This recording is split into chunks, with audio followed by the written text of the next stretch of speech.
उत्तर प्रदेश में दरअसल चुनावी राजनीति पर सबकी नजरें हैं 2027 के लिए, क्योंकि विधानसभा का चुनाव तभी होना है।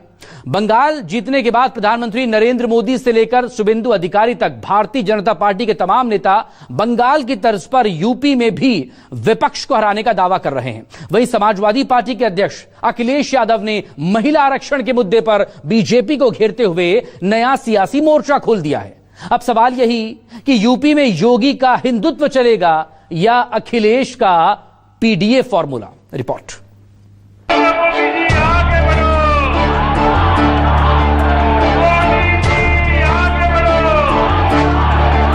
ये खत्म, राहुल गांधी भी खत्म, तेजस्वी यादव भी पहले खत्म हो गया, ममताज खत्म हो गया, और आने वाला यूपी चुनाव में अखिलेश भी खत्म हो जाएगा। ये पीडीए तैयार है भारतीय जनता पार्टी को हराने के लिए। आदरणीय अखिलेश यादव जी के नेतृत्व में एकजुट हुए पीडीए से भारतीय जनता पार्टी घबराई हुई है।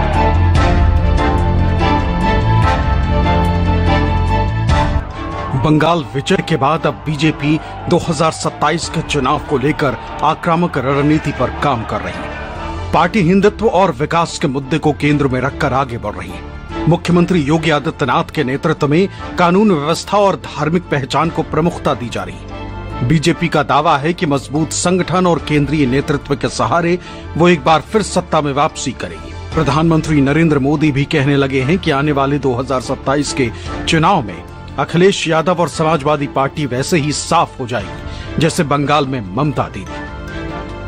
साथियों, जिस समाजवादी पार्टी ने संसद में महिला आरक्षण को रोका है, उसे भी यूपी की महिलाओं का आक्रोश सहना पड़ेगा।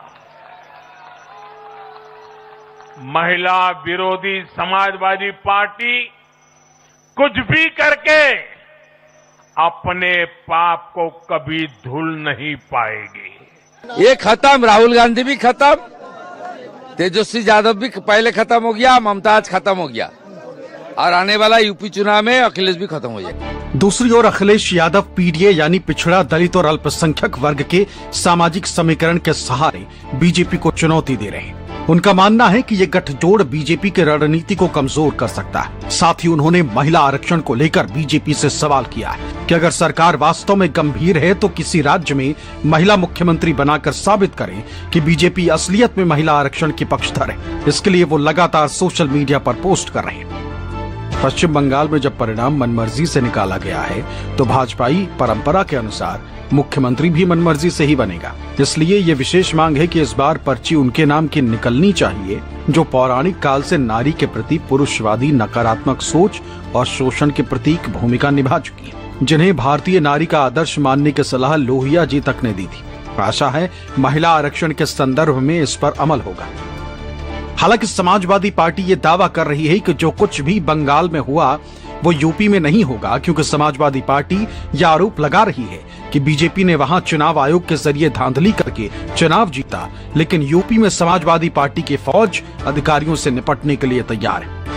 ये पीडीए तैयार है भारतीय जनता पार्टी को हराने के लिए। आदरणीय अखिलेश यादव जी के नेतृत्व में एकजुट हुए पीडीए से भारतीय जनता पार्टी घबराई हुई है। इसलिए दिल्ली से लखनऊ तक पूरी बेचैनी नजर आ रही है। समाजवादी पार्टी समझती कि उत्तर प्रदेश का जब चुनाव होगा तो समाजवादी पार्टी को पता है कि हमें प्रशासन से लड़ना है, हमें चुनाव आयोग से लड़ना है, हमें एजेंसियों से लड़ना है, क्योंकि जनता तो समाजवादी पार्टी के साथ है, पीडीए तो समाजवादी पार्टी के साथ है। जनता तो आदरणीय अखिलेश यादव जी को वोट देने के लिए तैयार है। इसलिए समाजवादी पार्टी अपने माइक्रो मैनेजमेंट से भारतीय जनता पार्टी के इस तिलिस्म को, जो चुनाव आयोग का है, जो प्रशासन के दुरुपयोग का है, उसको तोड़ेगी और जनता के सहयोग से भारतीय जनता पार्टी को हरा के समाजवादी पार्टी की सरकार बनाएगी। इधर कांग्रेस भी आरोप लगा रही है कि संवैधानिक संस्थाओं का दुरुपयोग करके सबको निपटाने का दावा करने वाली बीजेपी कुछ भी कर सकती है, लेकिन आम जनता इंडिया गठबंधन के साथ है। नरेंद्र मोदी हो, शुभेंदु अधिकारी हो या योगी आदित्यनाथ जी हो, वो पूरे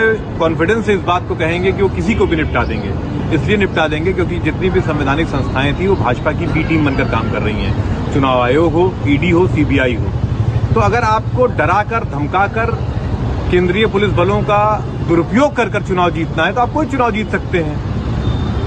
लोकतंत्र का खत्म करके, उसका खात्मा करके, उसकी हत्या कर अगर आप चुनाव जीतना चाहते हैं तो जीत सकते हैं। मगर मैं ये बता दूं कि अब इसका अंत निश्चित है, क्योंकि जनता इस बात को समझने लगी है कि इस देश में लोकतंत्र पूरी तरीके से खतरे में है और जनता उठकर खड़ी होगी और इन्हें वापस जाना पड़ेगा।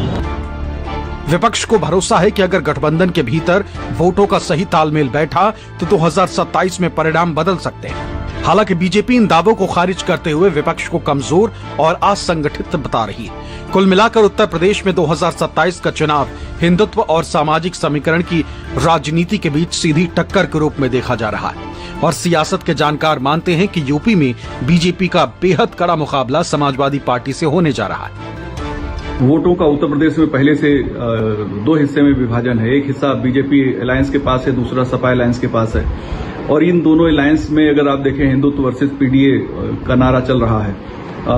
पीडीए को लेकर अखिलेश बहुत कॉन्शियस हैं, बहुत स्ट्रेटजी के साथ काम कर रहे हैं और हिंदुत्व को लेकर बीजेपी बड़ी सकारात्मक तरीके से और एग्रेसिव तरीके से अपना काम कर रही है। उसमें सरकार के जो डेवलपमेंट के और दूसरे जो लॉ एंड ऑर्डर के इश्यूज हैं उनको भी एड्रेस कर रही है। तो एक टफ फाइट 27 में दिखाई देती है। दरअसल यूपी की सियासत में एक तरफ योगी सरकार का विकास और हिंदुत्व पर आधारित एक मॉडल है, तो दूसरी ओर अखिलेश यादव का पीडीए फॉर्मूला और विपक्षी गठबंधन की रणनीति। अब ये तय जनता को करना है कि वो किस दिशा में जनादेश देगी। पहले बिहार और अब बंगाल के चुनाव नतीजों के बाद उत्तर प्रदेश में ये चर्चा शुरू हो गई है कि 2027 के विधानसभा चुनाव में यूपी किसका होगा। क्या हिंदुत्व के सहारे यहां भारतीय जनता पार्टी हैट्रिक लगाएगी या फिर 2024 की तरह उत्तर प्रदेश में पीडीए का फॉर्मूला हिट होगा। सवाल कई सारे हैं, लेकिन हमले अब दोनों तरफ से शुरू हो गए हैं। बीजेपी के पास बिहार और बंगाल का उदाहरण है, तो अखिलेश यादव एक बार फिर कह रहे हैं कि वो पीडीए के सहारे यूपी में अपनी सरकार बनाएंगे। कैमरा पर्सन धर्मेंद्र कुमार साहू के साथ मानव श्रीवास्तव, लखनऊ न्यूज़ 24।